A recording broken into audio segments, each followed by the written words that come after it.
여러분 안녕하십니까? 2014년 2월 4일 화요일 뉴스독립군 데일리 고발뉴스입니다. 또다시 등장한 박근혜 대통령의 유체이탈 화법. 온라인을 그야말로 초토화시키고 있습니다. 지방선거를 앞두고 선거 중립을 훼손하는 사례가 생기면 엄단하겠다라고 발언한 건데요. 부정선거로 대통령 선거를 이긴 사람이 지방선거에 무슨 할 말이 있느냐. 또 박근혜 시계 살포 사건부터 엄단하라. 비난이 폭주하고 있습니다. 정말 국민을 졸로 보니까 이런 발언이 가능한 거 아닌지 답답해 하시는 분들 많으신데요. 그런데 한 네티즌 분의 말씀이 잊혀지지가 않네요. 부정선거를 당하고도 따지지 못하는 국회와 국민들, 졸로 볼만한 거 아니냐라고요.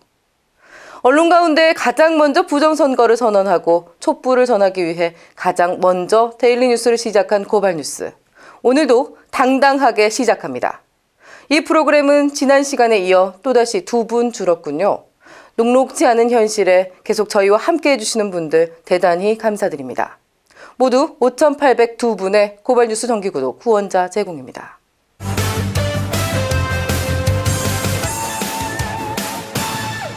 바쁘시더라도 이 뉴스들은 꼭 보시라고 저희가 발로 뛰어 모은 오늘의 고발뉴스입니다. 매주 3분 직설을 통해 돌직구 진실을 전해주시는 서혜성 교수가 말했습니다. 이 영화는 아버지와 딸이 함께 손잡고 가서 봐야 하는 영화다라고요. 바로 영화 또 하나의 약속을 두고 한 말인데요. 시민이 함께 만든 역사적인 영화 또 하나의 약속이 드디어 2월 6일 개봉을 앞두고 있습니다. 초기 예매율이 흥행에 미치는 영향 큰 거 아시죠? 상영의 비협조적인 메가박스, 여러분 중앙일보가 소유한 극장입니다. 이 극장 고발뉴스도 함께 지켜보겠습니다. 이분이 제일 떨리겠죠? 또 하나의 약속 제작을 맡았던 윤기호 프로듀서를 직접 만나봤습니다.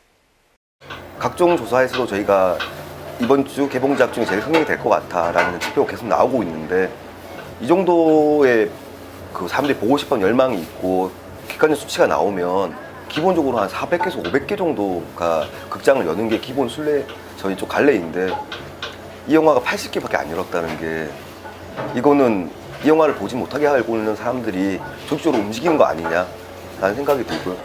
아직 끝나지 않았습니다. 이제 시작이고요. 우리가 언제는 이러지 않을 거라고 생각했겠습니까? 근데 생각보다 더 심하게 들어오지만 결국 보여줄 수 있는 거는 우리가 이 영화를 보려고 하는 사람들, 관객들이 많구나. 이거를 보여줄 수밖에 없다고 생각이 들거든요. 삼성그룹에 퍼준 나랏돈이 지난 2012년 한 해에만 무려 1,700억 원에 달하는 것으로 나타났습니다. 중소기업과 개인 사업자들은 구경도 하기 힘든 정부 지원금이 대기업으로 쏠리고 있는 것으로 드러났는데요. 삼성은 정부로부터 받은 보조금이 방위사업과 관련된 지원금일 뿐이라고 반박했습니다. 말이 말을 낳는다고 하죠. 방위사업이 왜 삼성으로만 그렇게 몰렸는지도 의문이 제기되고 있습니다. 일각에서는 삼성이 대한민국을 먹여 살리고 있는 게 아니라 국민이 삼성을 먹여 살리고 있는 게 아니냐는 푸념까지 제기되고 있습니다. SNS상에서 12.19 부정선거를 외신에 알리고 또 역으로 외신 보도를 국내에 알려온 분들입니다. 정의와 상식을 추구하는 시민 네트워크, 짧게 정상추라고 하는데요. 이분들의 활동을 방시일보, 아니 조선일보가 딴지를 걸고 나서 무리를 빚고 있습니다. 조선일보가 참 잘하는 짓이죠. 일부 작은 매체를 인용한 기사만을 문제 삼은 뒤에 정상추가 SNS 괴담 유포의 발원지라고 몰아가고 있는데요. 아니나 다를까 조선, 이 정상추가 전한 르몽드, 뉴욕타임즈, 워싱턴포스트 등 유명 외신 보도 내용은 쏙 빼놓고 말했습니다. 박근혜 정부가 지난번 프랑스에 가서 공공부문 시장 개방을 약속했다는 그 르몽드 기사. 그것도 정상추가 가장 먼저 전한 소식이라는 거 모르고 계셨죠? 정상추 측은 조선일보의 보도와 관련한 반박문을 저희 고발뉴스를 통해 전하겠다고 알려왔는데요. 들어오는 대로 자세히 전해드리도록 하겠습니다. 대선 당시 모든 노인에게 2배 인상된 기초노령연금을 지급하겠다라고 했던 박근혜 대통령. 당선 1년 만에 재정 부족을 이유로 사실상 공약을 파기했습니다. 표를 의식한 공수표였다는 비난이 아주 거센데요. 오늘 시민들 기자회견을 열고 박근혜 정권의 기초연금법 공약 이행과 또 기초연금법안 폐기를 촉구하고 나섰습니다. 국민 대통합, 경제민주화, 복지. 1년이 조금 지난 지금 그 어디에도 국민 대통합은 없습니다. 그 어디에도 경제민주화는 없고 그 어디에도 그가 지키겠다고 약속했던 복지는 사라진 지가 오래됐습니다. 앞으로 4년의 시간을 더 어떻게 스스로의 약속, 원칙과 신뢰의 정치인이라는 그 이미지로 대통령이 된 박근혜 정부하고 살아가야 할지가 참으로 억장이 무너지고 암담할 수밖에 없는 것이 현실인 것 같습니다. 검찰이 내란 음모 혐의를 받고 있는 이석기 통합진보당 의원에게 징역 20년형을 구형하자 시민사회 거세게 반발하고 있습니다. 박 정권이 국정원 대선 개입 사실을 은폐하기 위해 꼼수를 부리고 있다는 지적이 아주 많습니다. 공안 탄압대책위 오늘 기자회견을 열고 권력의 하수인으로 전락한 검찰이 재차 국민을 우롱하고 있다며 목소리를 높였습니다. 이석기 의원 사태를 한번 쭉 보십시오. 6개월을 털털 털어서 검찰에서 20년을 구형했습니다. 역으로 국정원의 국기문란, 대통령 선거에 개입, 제가 검찰이라면 1개월만 그 많은 정보력과 권한을 가지고 1개월만 턴다면 박근혜 퇴진 그 답을 충분히 낼 수 있다고 봅니다. 국민들 그리고 시민들은 명확하게 이번 구형에 대해서 철저하게 정권에 신여된 검찰을 기억할 것입니다. 지금까지 오늘의 고발 뉴스였습니다.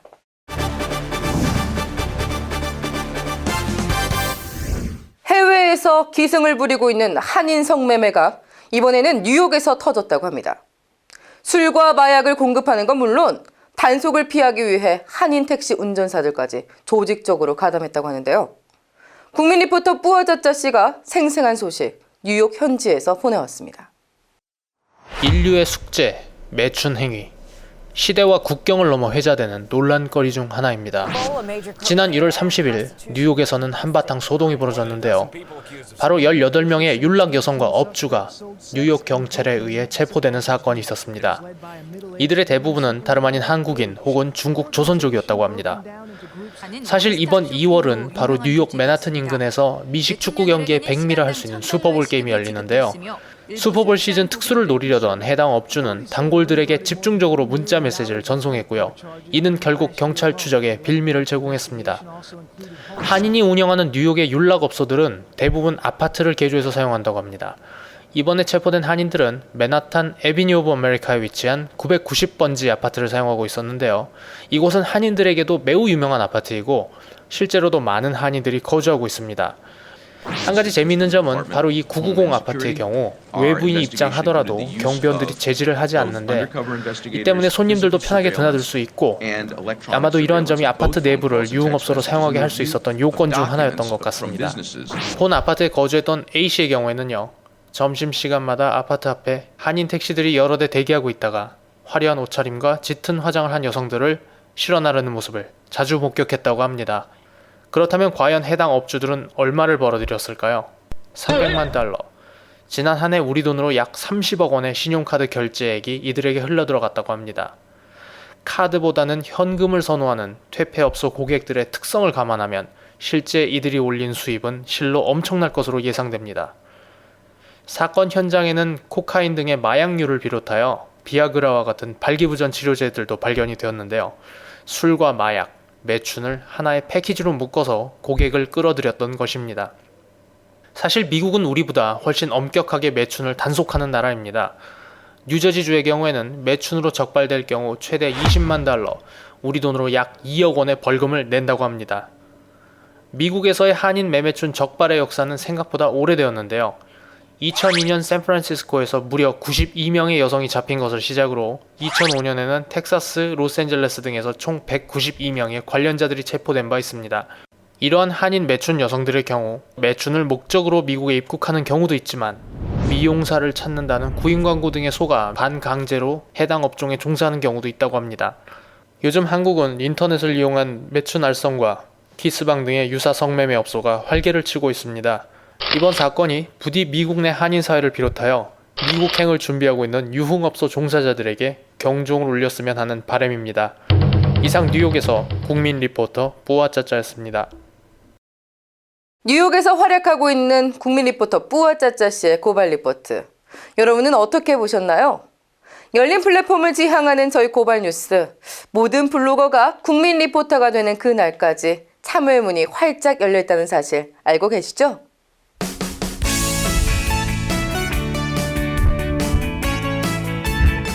경제 이야기를 쉽게 풀어드리는 선대인 소장의 엄마 경제 시간입니다.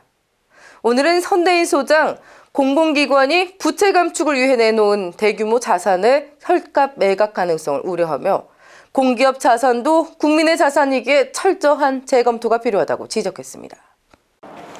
안녕하세요. 선대인의 엄마 경제 시간입니다. 오늘은 최근 본물 터지듯이 이렇게 쏟아지고 있는 공공기관 자산 매각 문제 관련해서 한번 좀 이야기해 보겠습니다. 지금 공공기관들이 앞다투어서 자신들이 갖고 있는 부동산 자산을 매물로 내놓고 있습니다. 지금 한 50여 개 기관 정도가요. 각종 부동산 자산들을 이렇게 시중에 매물로 내놓고 있고, 또 이런 것들이 한편으로는 부동산 시장이 침체한 가운데 너무 헐값에 팔리는 것 아니냐, 이런 우려가 이제 증폭되고 있습니다. 왜 이런 상황이 벌어지고 있느냐? 근본적인 배경은 우선은 그동안 수도권에 몰려있던 공공기관들이 지방으로 이전하면서 이 가지고 있던 자산들을 처리해야 되는 이런 상황이 있고요. 또 이에 더해서 최근 정부에서 공공기관 경영혁신이라는 식으로 해서 공기업 부채를 줄여라, 이런 압박이 이제 굉장히 강하다 보니까 공공기관들이 앞다투어 부동산을 처분하고 있는 상황입니다.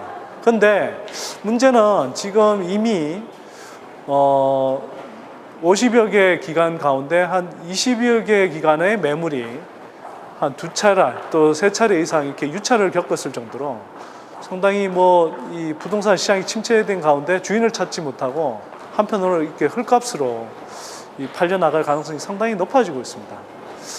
자, 이 문제 다시 한번 좀 따져볼 필요가 있는데요. 공기업 부채, 전에도 말씀드렸다시피 노동자들의 그런 후한 복리후생 측면보다는 그동안 부동산 시장을 떠받친다, 또 건설 시장을 떠받친다, 또 한편으로는 무리하게 자원개발 사업에 나섰다가 실패한 경우들 많습니다. 이런 것들은 결국 정부의 정책 실패, 또 그 정권 차원의 과시적인 정책 추진, 또 성과욕, 이런 것들이 사실 결부된 문제들입니다.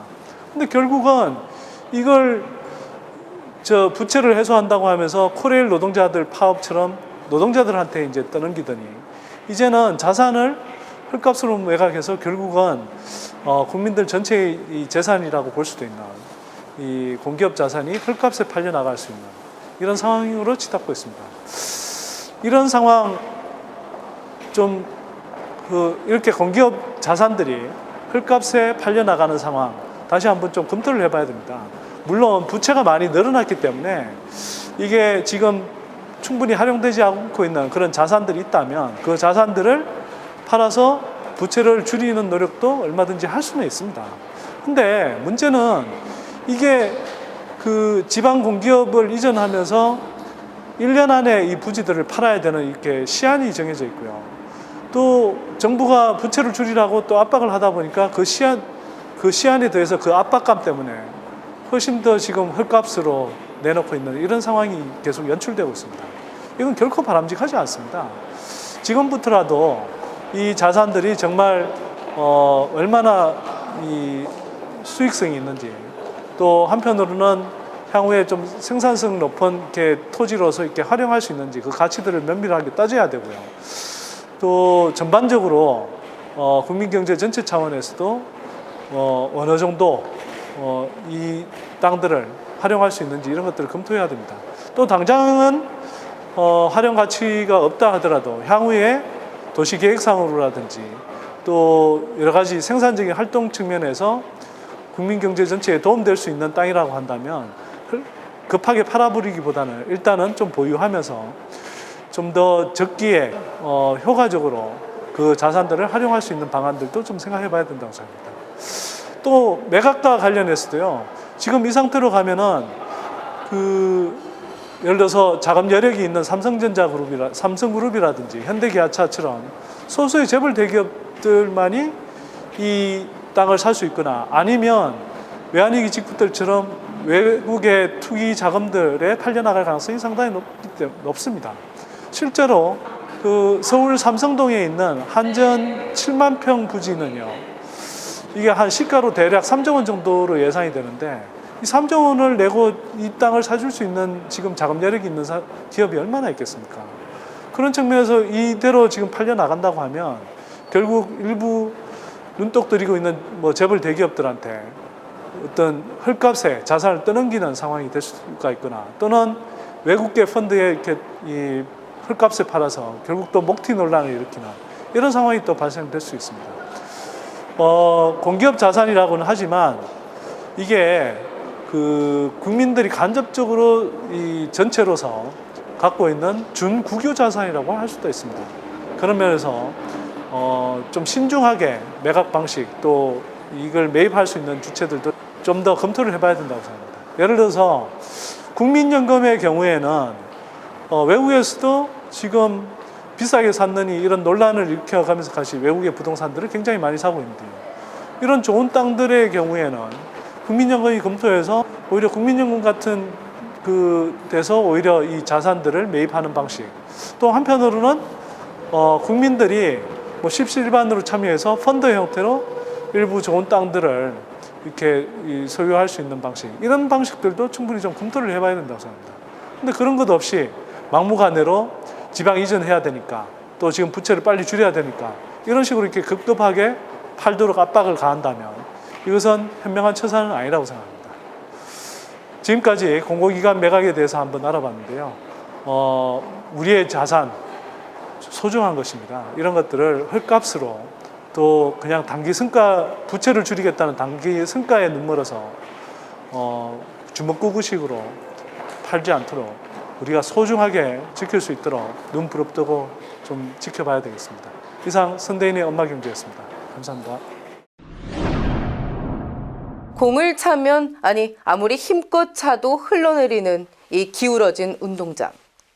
한두 개의 매체나 프로그램만으론 역부족입니다. 이제는 뒤집어야 합니다. 저희 고발뉴스는 지난 대선 직후부터 지금까지 새로운 운동장 건설을 위해 차근차근 준비를 해왔는데요. 이제 본격적으로 삽질을 시작하려고 합니다. 모바일 전환 시대야말로 새판 짜기를 위한 기회가 될 수 있기 때문인데요. 네이버에 필적할 만한 국민 포털을 반드시 만들어 보이도록 하겠습니다. 필요 인력 확충을 위해 정기구독 후원 3만 명이 절실합니다. 함께 해주시면 진심으로 감사하겠습니다. 꿈은 함께 꾸면 현실이 된다는 거 저희는 굳게 믿고 있습니다. 뉴스 독립군 고발뉴스 오늘 순서 여기까지입니다. 시청해주신 여러분 고맙습니다.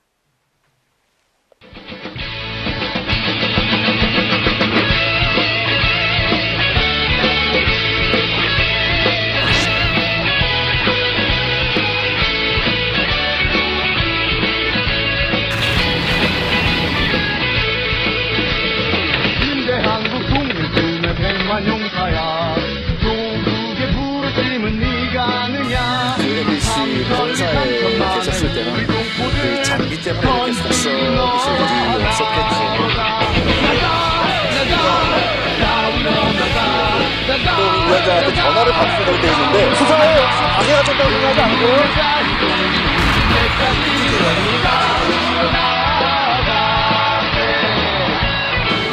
10년 전에 고발뉴스.com 이상호 기자의 고발뉴스라고 하는 홈페이지를 만들면서 그때 사실 어렸을 때 초년병 기자 생활을 할 때부터 너무 많은 사람은 뭐 구속시켰거든요. 그리고 너무 많은 사람은 다치는 걸 봤고. 근데 내가 도대체 이 기자직을 왜 하는 건지 되게 회의가 될 때가 많았어요. 그래서 내가 그 홈페이지에도 담아놓은 얘기지만 내 국민의 산물이에요. 그러니까 고발은 사람에 대한 증오가 아니라 사회에 대한 사랑입니다.